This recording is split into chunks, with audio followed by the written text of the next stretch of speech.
On the world news tonight from BGI TV Current, I am Rrør Rabila Lawal. The headlines. FG approves 114% salary increase for Tinubu, Shetima, governor's orders. Acting IGP Egbetokun takes over from Usman Baba. My alleged appointment as EFCC chair, fake news, Odumusun. Court reinstates Mahdi Gusau as Zamfara State Deputy Governor.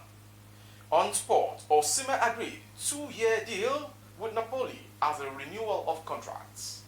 Now the news in detail. The Revenue Mobilization, Allocation and Fiscal Commission (RFC) has approved 114% increase in the salaries of elected politicians, including the president, vice president, governors, lawmakers, as well as judicial and public office holders.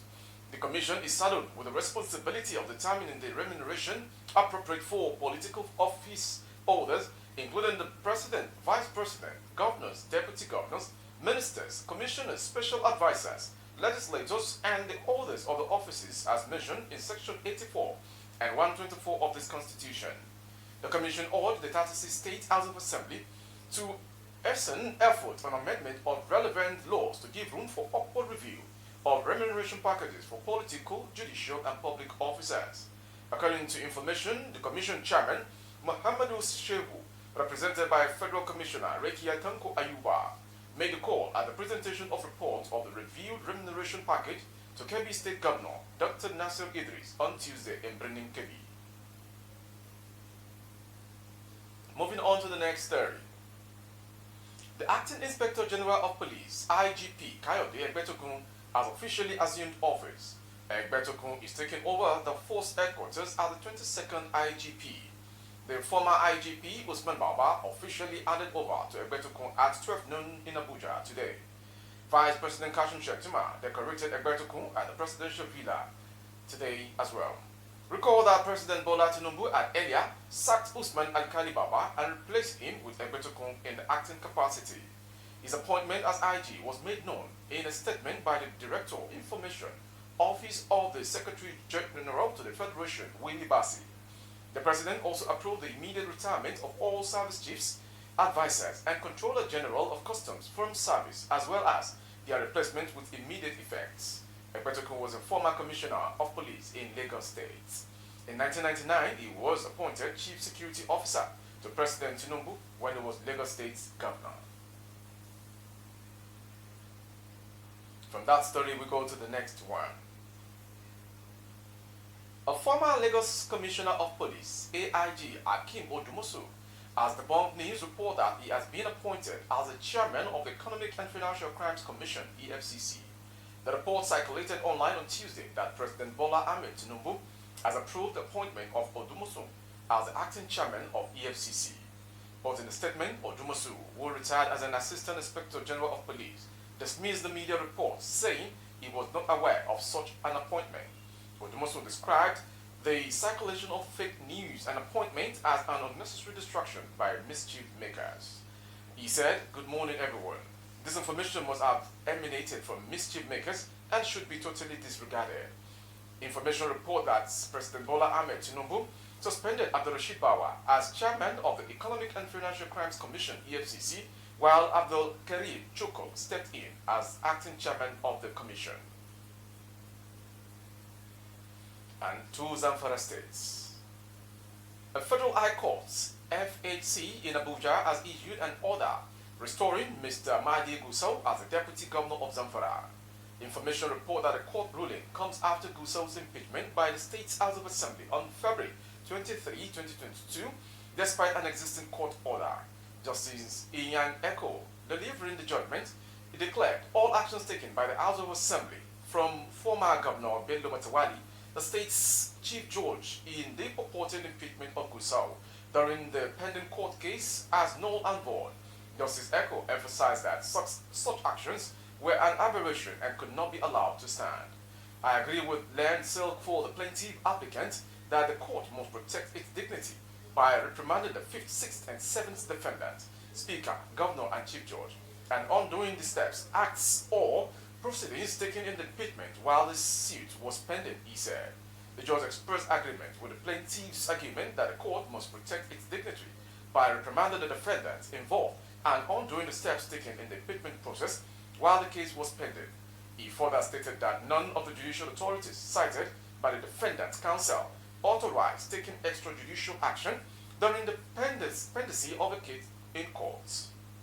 The plaintiff named the Independent National Electoral Commission (INEC), APC, President of the Senate, House of Representatives Speaker, and House of Assembly Speaker as defendant in the suit marked FHC/ABJ/CS/650/2021. From Zamfara, we go to the next story. The Department of State Services, DSS, told the Federal Capital Territory High Court on Tuesday that suspended Central Bank of Nigeria Governor Godwin Emefiele will flee the country if granted bail. The Attorney General of the Federation also supported the argument of the DSS, describing Emefiele as a flight risk. The former head of the Apex Bank is challenging his detention by the DSS and denying him seeing his family members and lawyers. The information report that Emefiele was suspended by President Bola Ahmed Tinubu and subsequently detained by the DSS on Saturday, June 10, 2023. At the resumption of hearing Tuesday, both DSS and OAGF stated this in separate counter affidavit filed in a fundamental right enforcement sued by the suspended CBN chief. In its own affidavit, the OAGF dismissed the speculation that Emefiele was being held for terrorist-related crimes. It also said he was not being victimized for his involvement in politics and the budget Naira redesign policy. The OAGF said issues of terrorism financing and fraudulent activities are not part of the ground for the arrest and detention of the applicants. The respondents have not violated the applicant's right to live in any way. His life is not in danger. The respondent did not subject the applicant to any judicial adjudication to warrant the allegation of denial of fair hearing. With a remand order issued by a court of competent jurisdiction, the said violation of the applicant's right to freedom of movement does not arise. From Emefiele's story, we go straight to the next story. 3 years after the murder of Comrade Alex Obu by the Nigerian police, a Nigerian court has ordered the payment of 50 million naira to the family of the slain journalist. Obu, a journalist, trade unionist, and human rights activist, was felled by a police bullet on January 21, 2020 at Berger Roundabout, Wuse, Abuja. The incident occurred during a brutal police crackdown on protesters calling for the release of Ibrahim El-Zakizaki, the leader of a Shiite group, the Islamic movement in Nigeria. Obu was doing his job as a journalist, reporting on a demonstration when he was gunned down. Initially, the police claimed he died because he fell and hit his head, but it was later revealed that he was shot in the head by a senior police officer. The autopsy revealed that the cause of death was blood loss resulting from gunshot injuries, but the police authorities had refused to carry out the coroner's inquest in an attempt to cover for the police officer who killed Agbo. But Justice for Alex, a group of activists seeking justice for the slain journalist, with the support of Femi Falana-San, a lawyer and human rights activist, sued the police and the Nigerian government over the issue. Unfortunately, the case suffered a series of adjournments, and it took the Attorney General of the Federation, AGF, almost a year to file the defense of the respondent. 3 judges have sat on the matter, and there were over 10 long adjournments before Wednesday's ruling. From that story, we go to the next story. The Ondo State Police Command on Tuesday confirmed the arrest of 3 health workers in connection with the disappearance of a placenta at the Emoreile Comprehensive Health Center in the Owo local government area of the state. According to the police, the suspect included a nurse, a health assistant, and a security officer, but the identities of the suspects were not revealed.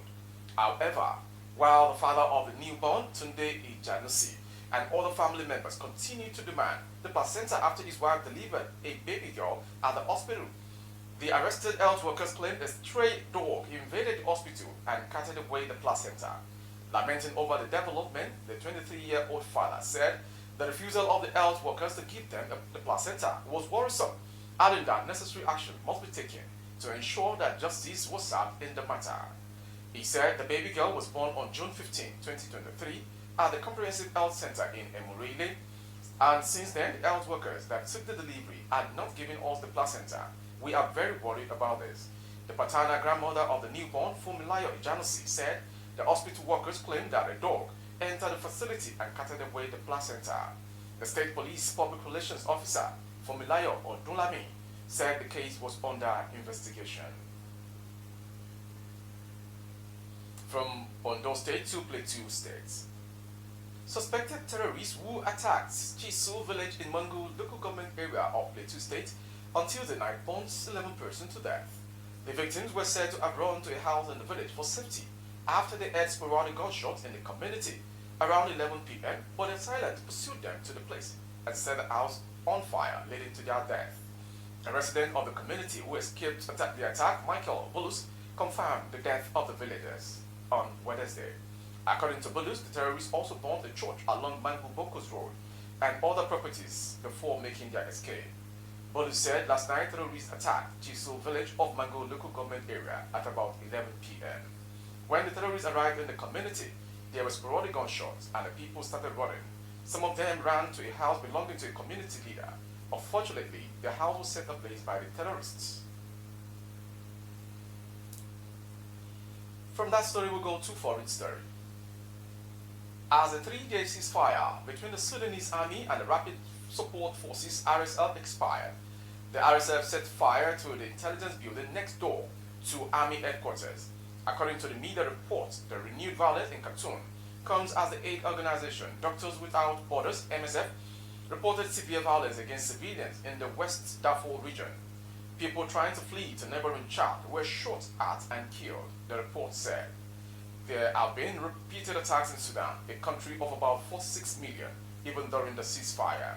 As in previous ceasefires, the army and the RSF accused each other of breaking agreement brokered with the help of Saudi Arabia and the United States.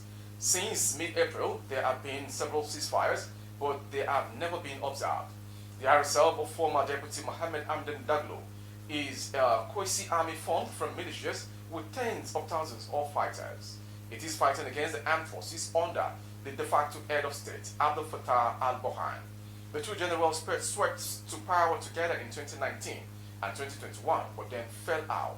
According to the United Nations International Organization for Migration, almost 2.2 million people are on the run as a result of the conflict in Sudan. And to end the world news this hour is a sports story. Napoli president Aurelio De Laurentiis has revealed that Nigeria striker Victor Osimhen has already agreed to a contract extension at Naples. The forward played a major role in guiding Napoli to their fourth Serie A title for more than 3 decades, contributing 26 goals and 4 assists in the league and clinching the top scorer award. With Naples-based outfit keen to build on that success during 2023/2024 season, they naturally want to retain the services of the Nigeria international for as long as possible. However, at a time when Osimhen has just over 2 years remaining on his contract, there are increasing amount of admirers who are keen on signing the 24-year-old from Napoli. That ends the world news this hour. Before we go, some headlines. FG approves 114% salary increase for Tinubu, Shetima, governors and others. Acting IGP Egbetokun takes over from Usman Baba. My alleged appointment as EFCC chair, fake news, Odumosu. Court reinstates Mahdi Gusau as Zamfara state deputy governor. On sport, Osimhen agreed 2-year new Napoli contracts for extension. Thank you for watching. For more updates of our broadcast on YouTube, our handle is BGI TV Current. Kindly subscribe and click on the notification bell. Select option all to access all of our broadcasts. On Facebook, please like and follow the page. For advertisement for goods and services, coverage of events and functions, please dial the phone number streaming on your screen. I am Morire Rabila Lawal. Good evening.